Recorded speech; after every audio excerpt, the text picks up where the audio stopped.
The creation of the OHL's first American franchise started back in 1984 when the Compuware Group, led by Peter Kermanos, put in a bid for an expansion franchise. When they met with the OHL, the league rejected their bid due to them not having a suitable arena for the team in place. Plus, other owners at the time were worried that the addition of another team would water down competition.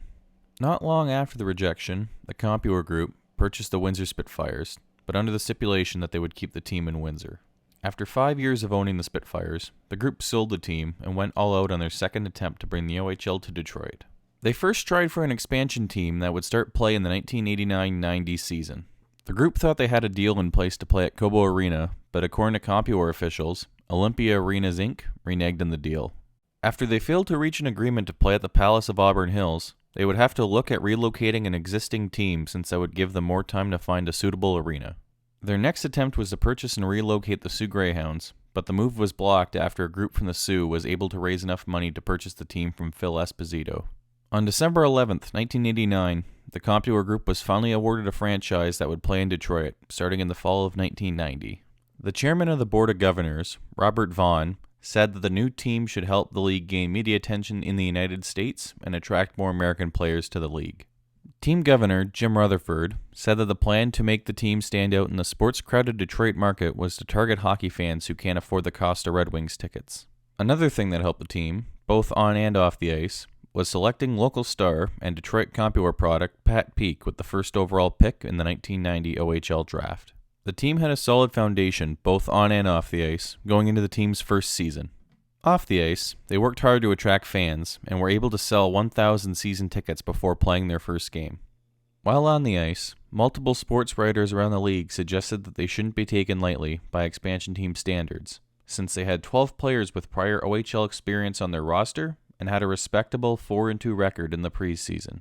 Unfortunately, the season proved that they weren't any different from your average expansion team, finishing with an 11-50-5 record in their inaugural season. There were some bright spots for the club, however. While the season average of 2,838 seemed very low, especially at the 9,500-seat Cobo Arena, many of the team's highest attended games were at the end of the season. They would average around 5,500 during the second half of that season. Jim Rutherford said that was due to the team running more promotions off the ice, and the team starting to play better on the ice.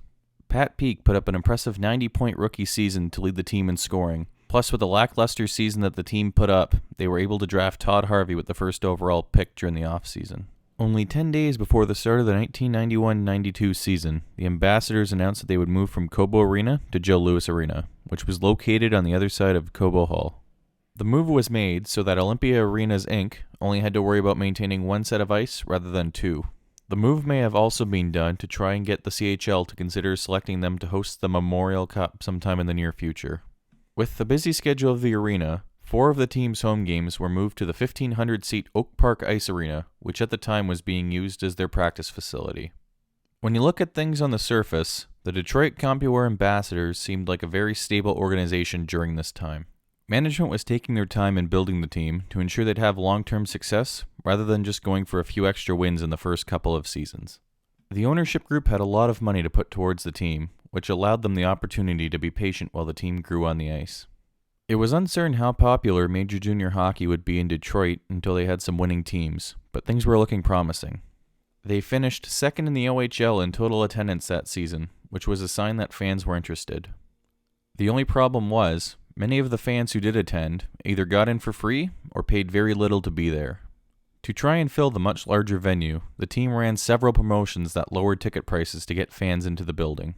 Some of which included a Family Day promotion at the arena, in which for $10 you could bring in a family as large as 6 people into the game, and a tie-in with radio station WLLZ, where fans could attend the game for only 98 cents. Probably the most ambitious of them all was a game in which anybody could attend for free. During that same game, the team ran a promotion in which fans could purchase season tickets for the 1992-93 season for only $99. It was only offered to those who attended that game. Another way to get fans interested in your new junior hockey team is to make it easy for people to follow the team while they're on the road. During their inaugural season, CKWW from Windsor covered around 50 Ambassadors games. Just before the 1991-92 season, the Ambassadors had come to terms with Detroit radio station WLQV to carry all 66 games that season, However, it was under the condition that some games would have to be interrupted mid-game for 45 minutes due to other contractual obligations by the station. By mid-season, both sides parted ways from their agreement due to there being many more interruptions than initially promised. Out of the 30 games that had been broadcasted on the station, only 5 had gone uninterrupted. Due to another contract that the station had, broadcaster Pete Krupski had to sign off at 10 p.m., regardless of whether the game was finished or not. During one game, the Ambassadors were tied in Guelph with 4 minutes remaining, and because it was closing in on 10 p.m., the broadcast had to end. Krupski signed off, then continued to do his broadcast of Detroit's overtime win into a tape recorder, so he could play it for Ambassadors fans during the intermission of his next broadcast. To help solve this issue for fans, the team set up a hotline so they can call in and get a recap of the team's most recent game. While things were a mess at times off the ice, on the ice, the 1991-92 season was certainly an improvement for the club. They finished the regular season with a 23-42-1 record, finishing 7th in the EMS division. This set up a playoff date with the second-place Niagara Falls Thunder. While the Ambassadors shocked the Thunder by going up 3-1 in the series, they would lose the next 3 games and lose the series to the Thunder in 7 games. What was unknown at the time was that the Detroit Compuware Ambassadors had just played their last game. Throughout early 1992, rumors were constantly flying about the franchise leaving the Motor City. One of the earlier rumors had them moving to either Port Huron or Saginaw in time for the 1992-93 season. As the season came to a close, those rumors had passed, and Newmarket was now the most likely destination for the team.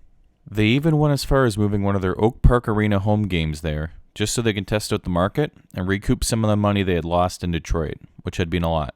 On top of not getting full value for their tickets with all the promotions they were running at this time, they had also given out many free passes around the city. Allegedly, the team had up to 800,000 of these free passes in circulation. While Jim Rutherford said that he wanted to stay in Detroit, he said that they had to pay the bills somehow, and staying there might not do that. The decision regarding the future of the club wasn't made until the end of the season. Newmarket officials had given the team first crack at moving to the city. However, they chose not to relocate there. They had also looked into several other markets, most of which were in Michigan, but decided not to pursue them. In May 1992, it was announced that the Detroit Compuware Ambassadors would be changing their name to the Detroit Junior Red Wings in time for the 1992-93 season. The main reason for the name change was to help fans feel connected to the junior club. It was also the name that they originally wanted when they were granted the franchise. While the Red Wings of the NHL gave them permission to use the name, the already existing Detroit Junior Red Wings of the North American Hockey League were not happy with their name being used by another club. The Red Wings would later end their agreement with that team, causing them to fold.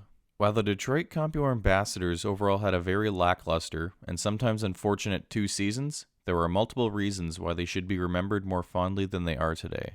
They were pioneers for the league, as the first American team to compete in it. Without them paving the way, there are some teams that might not exist today. They were also the foundation for their own franchise. If Jim Rutherford and the Compuware Group hadn't been patient during the Ambassadors' 2 seasons, the franchise probably wouldn't have had the same on-ice success that they would soon have with the Junior Red Wings and later on with the Plymouth Whalers. Without their existence, the Ontario Hockey League would be a much different league than it is today.